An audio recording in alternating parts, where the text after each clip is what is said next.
How do you manage your time as a startup CEO? Hi, I'm Brett, and I'm going to go through how you should manage your time in today's video. Now, here's the reality. You think that this only pertains to you, but the reality is that managing your time actually, and how you manage your time, has an effect on everything else and your team. It has a ripple effect on your team because everybody takes their lead from you. So how you manage your time directly affects how your team, your direct reports, are going to manage their time. And those people have their own reports. And guess what? They're going to learn from them how to manage their time as well. So getting this right can have a huge exponential effect on the effectivity and the productivity of your whole team. So that's why this is so crucial, not just for you, but for everybody on your team. So let's get started. There are three goals that you have when you think about managing your time. There are the strategic goals, which is the long-term thinking of the company. There are the tactical goals, which is the short-term day-to-day tasks of managing the company. And finally, there's managing and leading your team. And we're going to go into all three of these in more detail right now. That's what we're going to do. So first, let's start by talking about the particulars of managing your time and how you do it. Now I'm going to explain how I do it. And the way I do it is I put everything on my calendar. So I manage my time through my calendar. I don't like to-do lists. I like putting everything on my calendar. So what I'll do is I'm going to block out chunks of my time for everything that goes on during a particular day. Now the way that I'll do this is I'll block out, let's say I have a meeting at 8 a.m. with Jim. Well, I'm going to have that meeting obviously in my calendar. Those are the obvious things, the meetings that you have, the appointments that you have. But what about your own free time for strategic thinking? Where should that go? Should it just be open time? Well, my answer to that is no. Block it out on your calendar. That's the way to secure that you have time for yourself, time to think, and time to think strategically, because this is so important. Because what always gives in any environment, always, is the long term. The short term, because it's there and you have to deal with it and we've got to get it done, we're going to find a way to make that happen. The long term, though, for whatever it's worth, that always needs to be carved out. So we've got the time to think long term, think strategically about what happens. So that's one piece of it. You always want to put everything on the calendar. Now, should we have like a 1 hour meeting back to back with another 1 hour meeting back to back with another 1 hour meeting, or block of time for strategy? My answer to that again is no. I like to have little buffer periods of 15 minutes to 30 minutes, depending upon the meeting, just in case a meeting or a particular task runs long. That's my way of making sure that I don't overschedule myself during the day. So if you do that, then just in case something goes long, you have time to make sure you're still on schedule. And then if you've got that 15-minute buffer, you can use that for anything you want. You can use it to catch up on emails.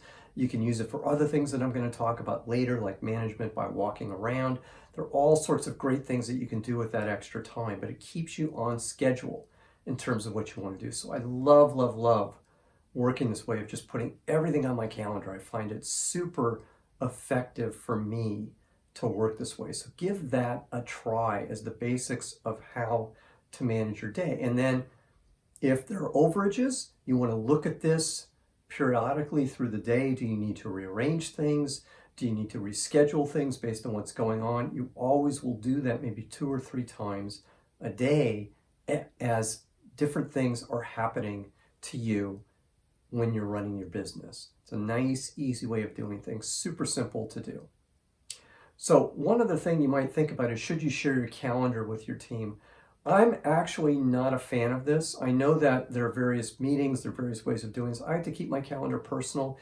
It's my choice. If you do share your calendar, that's fine. I don't think you need to share the names of the meetings that you're having or what you're up to. It just can be blocks of time where you're free or not free. That's another good reason, by the way, if you choose to do it the other way, to have yourself blocked out so that people understand you're not available at these periods of time. Now, I've got another tip for you in terms of carving out time for yourself, because it's going to be hard to do. Sometimes maybe it means you need to work off-site. which is fine. If you need to be off-site, just like we have been, because of the pandemic, that's fine to do. Go ahead and do that if you need to carve out time that way. If you need time for that presentation, time for that strategic thinking, that's okay to do that as well. The next thing I want to talk about is management by walking around. Now, what's this about? Now, management by walking around is something that the founders of Hewlett-Packard invented. And I'm sure there's somebody else says, no, it was not Hewlett-Packard, but they're the ones that made it famous. Doesn't matter. They had this philosophy of walking around the building and talking to people, learning what they were up to, forming personal relationships with these people as a way of learning what was going on in the organization, just beyond the direct reports, because you have to manage up and down an organization and not just through your direct reports. You want to talk to all the different levels of the organization if you can and learn what's happening. I did this at every level of every company that I was ever with, and certainly as CEO, I absolutely did this. It's a great way to learn what's going on, and you know what? Your team will really like it too, because you're building rapport with them and you're showing an interest in what they're doing. What could be better than that? That's what I want to know as a team member. I want to learn. I want to know that you care about me. And it's not just about the work.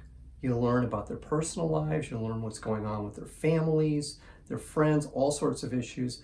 Management by walking around is so simple, so easy. Carve out time for this every week to do this, if not every day to do this. It's a great way to improve your effectivity. Try it. Now for the flip side of this, what about meetings? Well, meetings are super important. I know there's always somebody out there that's going to say, oh God, another meeting. I don't want to have another meeting. But meetings are critical. That's how you learn what's going on in your company, not just for you, but your team. There should be all sorts of status meetings happening at all sorts of different levels of the company.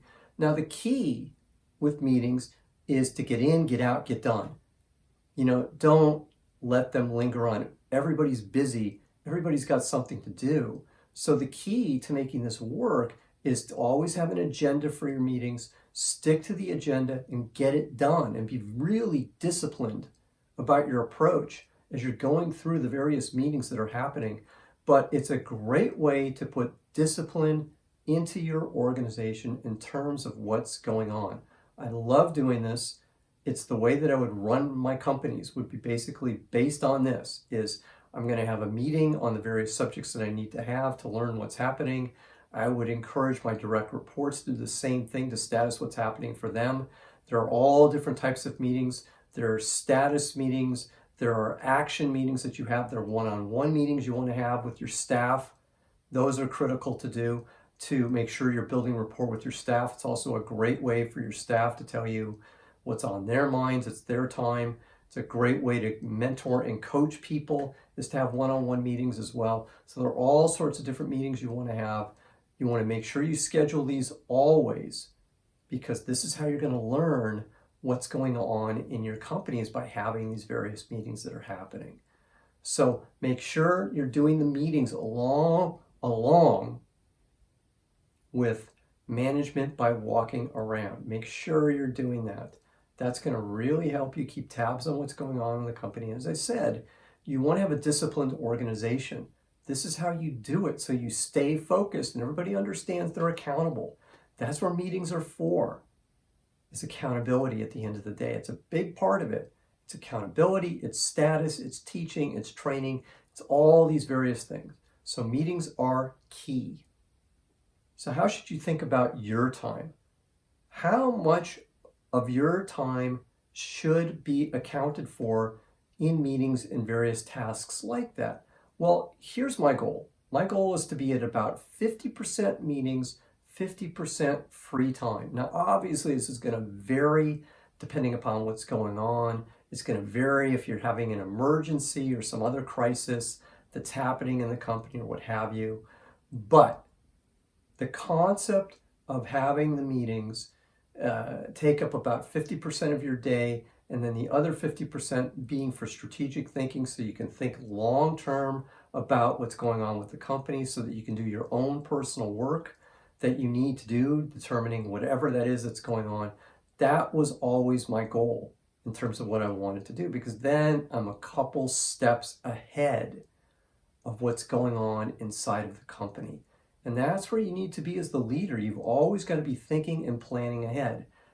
I'll give you a great example of this that saved our company, actually, was, and I can't really give myself credit for this, but there was a standing meeting I had with Tina, our controller, every week to go over the paychecks, essentially, whatever checks that we needed to sign or I needed to sign. We'd go over them check by check. And Tina in this one meeting said to me, hey, I think we're going to run out of money before we're going to hit our next big milestone, and we might want to take out a loan before we do that. Now, what does this have to do with strategic thinking? Well, it has everything to do with thinking ahead. And I had already been thinking ahead strategically about where we needed to be and what we needed to do. She filled in the piece, the financial piece for me, and it made it a really easy, quick decision for us to do. To say, you know what, you're right, we got to go get a loan. And we did get a loan before we needed the money, which is always when you want to get loans. And we were way ahead of the game, which is what you want. So that's how this all can come together for you, is by having this strategic thought all the time, along with the discipline of having the meetings, so you're staying on track tactically in terms of what's happening with your company. Then you're putting it all together. So that's what you want to do, and that's the way you want to work, is this 50% to 50% ratio. That's always the goal. Finally, what about emergencies? Well, I already touched on this, but let me touch on it again. In an emergency, obviously, the schedule, it goes out the window. There's no point in having a schedule, right? You deal with the emergency. You're going to focus on what you need to do in that emergency to get through it. Now, the beautiful thing is that if you've been thinking strategically and taking advantage of this 50% time that you have, so that you're really focused strategically on what's going on, then you can call in all these resources and all this knowledge that you've built up to deal with the particular emergency that you're dealing with. And then when the emergency is done, you go right back to your focus, your schedule, your daily thing that you need to do. It's a great way to work. So you can combine these two things together. If you've got the emergency, okay, deal with the emergency, and then go back to the discipline of having the schedule. Keep it on your calendar. Go for that 50-50 mix that I'm talking about. 50% focus on what we need to do today to 50% strategic, what we need to do tomorrow. And it's a great way to work. Give yourself that free time. Put it on your calendar. If you need to step out, step out. All these things work really well. I hope this helps. I'm Brett at brettjfox.com. Have a great, great day.